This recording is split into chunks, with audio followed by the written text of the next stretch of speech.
اسی طرح یاد ہے والدین کی یہ تربیت کہ جب محلے کی کچھ خواتین گھر آتی تھی تو ماں جی کہتی تھی بیٹا تم ساتھ والے کمرے میں بیٹھو، یہاں محلے کی کچھ خواتین بیٹھی ہیں، اور بہنوں کے کمروں میں جہاں بہنیں سوئی ہوتی تھی بھائیوں کو جانے کی بالکل اجازت نہیں ہوتی تھی۔ رستے میں کسی ماں جی کو مدد کی ضرورت ہوتی تو ماں جی کہہ رہی ہوتی تھی کہ بیٹا جاؤ تمہاری ماں جیسی ہے اس کی مدد کرو، کسی لڑکی کو ضرورت ہوتی تو ماں جی کہتی تھی بیٹا یہ تمہاری بہن جیسی ہے جا کے اس کی مدد کرو، اور مدد کی جاتی تھی اسی نیت کے ساتھ کہ یہ میری ماں ہے اور یہ میری بہن ہے۔ رشتے والدین طے کر دیتے تھے، بچے نبھاتے تھے اور کبھی ڈپریشن نہیں ہوتا تھا، ان کی مرضی کے بغیر منگنیاں کر دی جاتی تھی، نبھائی جاتی تھی۔ لیکن اب کیا سین ہے؟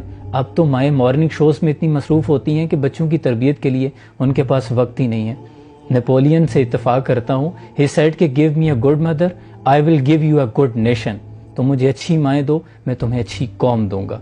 تو ماؤں کی تربیت میں بھی اب فرق آ چکا ہے۔